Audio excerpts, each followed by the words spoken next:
March 10, 2019 proved to be a major turning point for Boeing. In Ethiopia, a passenger plane, the Boeing 737 MAX, carrying 157 people crashed, with no remaining survivors. Less than 5 months earlier, a plane crashed of the same type in Indonesia, which resulted in 189 deaths. Due to this, a suspicion quickly arose a connection between these two accidents. This then led for the 737 MAX to be grounded worldwide and banned from service. Initially, FAA resisted this grounding until further evidence was received from similar accidents. Boeing released a supplement in the Flight Operations Manual regarding the MAX's tendency to pitch down automatically when a sensor fails, and explains how pilots should react. However, Boeing failed to mention the new Maneuvering Characteristics Augmentation System, also known as MCAS, which was responsible for the automatic nosedives, which have been excluded by Boeing from crew manuals and training.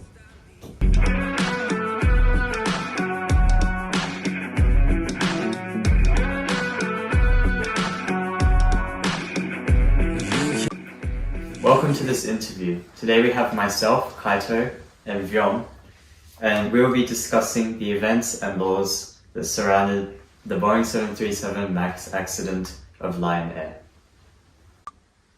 So Vyom, the Boeing 737 MAX was introduced as a competitor to the Airbus A320neo, and Boeing was in a real rush to get it out. Firstly, Boeing had to compensate for the positioning of their engine due to the lack of height in the aircraft.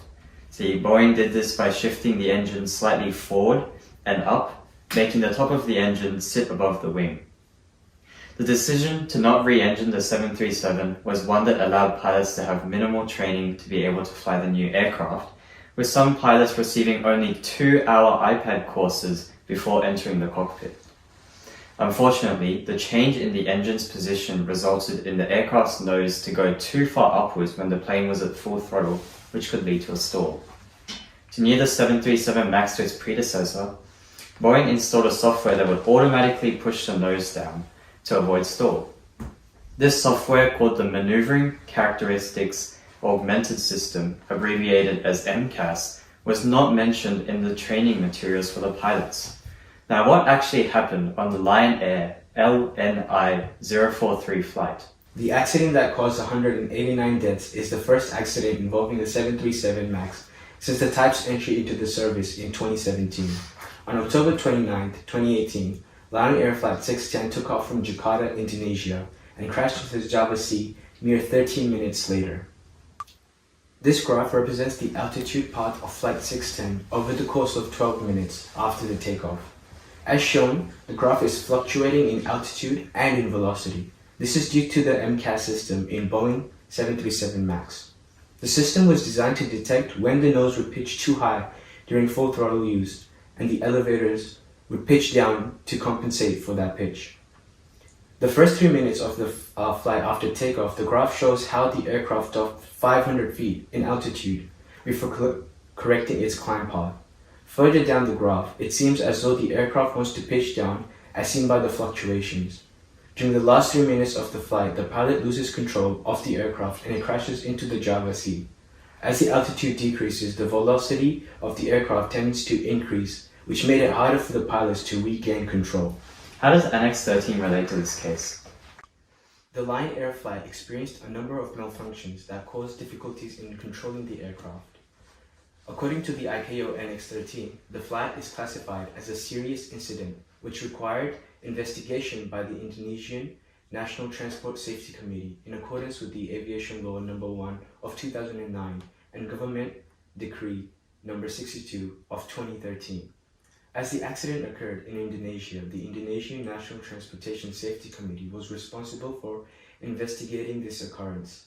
Therefore, the investigation involved the NTSB of the United States of America and states of design and state of manufacture.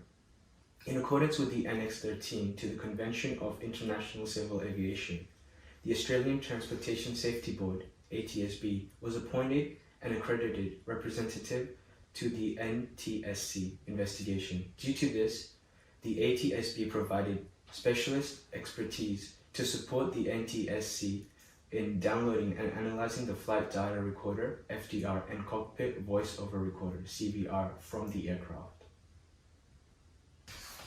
However, a similar incident occurred on March 10, 2019, where a Boeing 737 MAX was being operated by Ethiopian Airlines, and the flight crew lost control of the aircraft and crashed 28 nautical miles southeast of Addis Ababa International Airport. Oh, thank you, Kaido, for having me. Yeah, no problem, John. Thanks for coming. And now we have special guest, Miguel.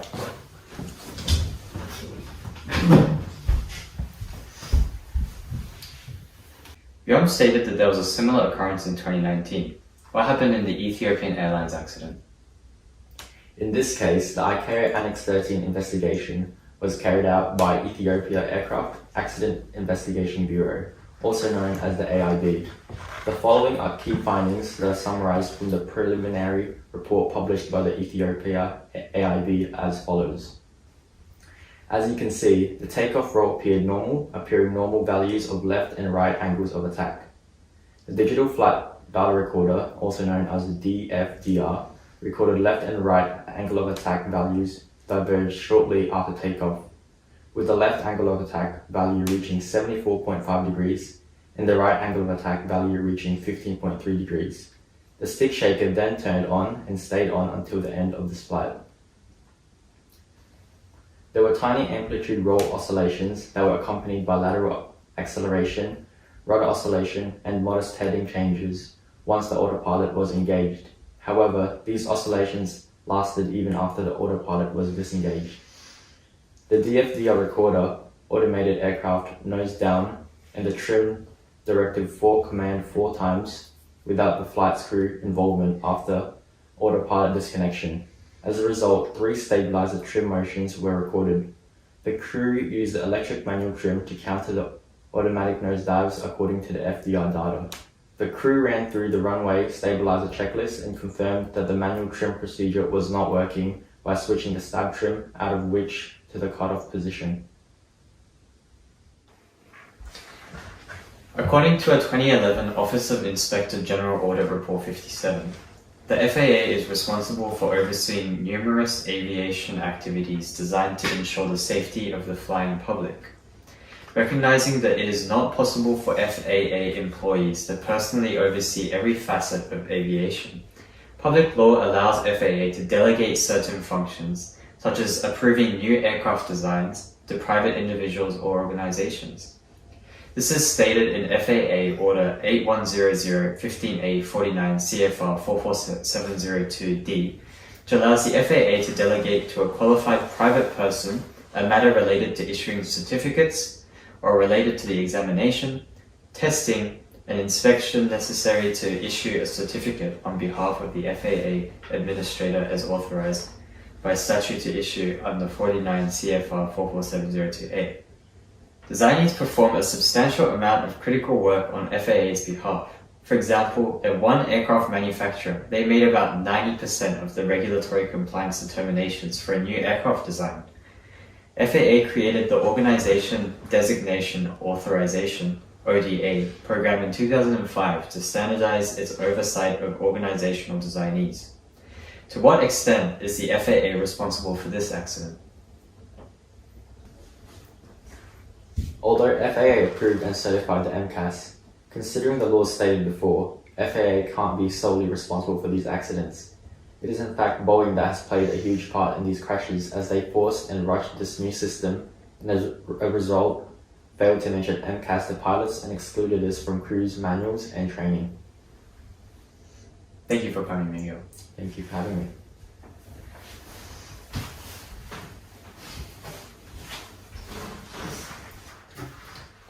And now we have our special guest, Ray.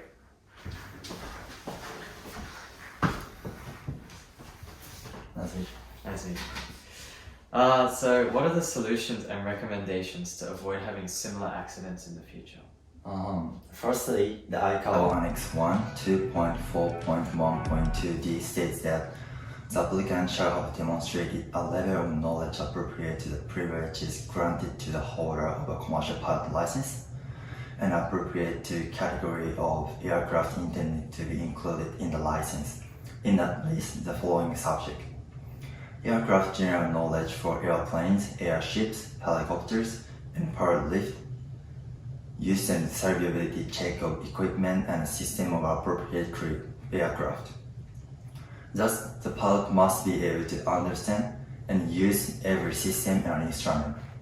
However, according to an article, while the aircraft has MECA system, the pilot eligible didn't know about it. To avoid pilot operating aircraft without demonstrating a level of knowledge appropriate to privilege granted to the holder of a commercial pilot license, proper training systems and examination should become essential for manufacturing companies and commercial aviation companies alike. This leaves slim to no chance of pilots being unaware of systems within their aircraft.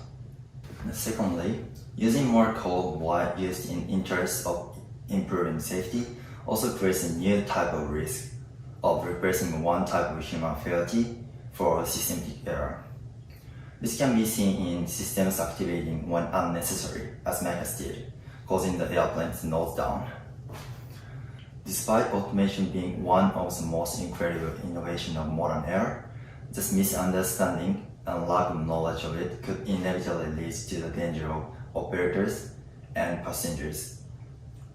Similarities can be seen in cruise control cars, where drivers must understand the system and be vigilant throughout the ride within the car in rare cases of malfunctions. The auto-flying system does not fly the airplane. The pilot flies the plane through the automation, and this mustn't be forgotten even when all stages of flight are automated. Thanks for coming in, Ray. Thank you for having me. Thank you for listening to our discussion. The Boeing 737 MAX that largely impacted Boeing's reputation are starting to be utilized in some countries again. The fly, crash, fix, fly approach is a concept explaining the process of accident within the industry. Since Boeing have flown, crashed, and fixed, it is now time to fly again. To ensure that similar accidents do not occur, both Boeing and FAA are to be more thorough in their inspection of new technologies and designs.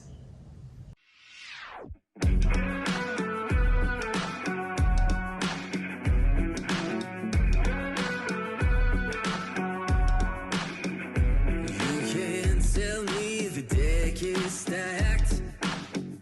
You can whisper behind my back. Well, the accident that caused 189 deaths is the first accident involving the 737 MAX. Again. As shown in the graph is fluctuating in altitude and velocity. This is due to the manufacturing maneuvering characteristic augmentation system. Right, just stop from the graph represents. I'm gonna. Okay, good. I think we're good. You can stop that. Yeah. Like a dive.